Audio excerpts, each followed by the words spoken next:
find the value of A. If we look at this figure, we see that we have a 20 degrees here and 20 degrees here. They're same angles, right?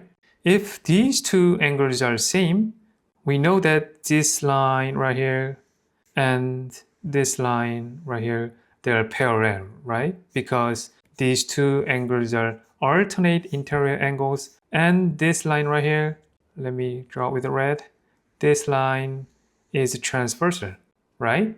And also, if these two lines are parallel, then it is true that is 115, right? Because they're corresponding angles.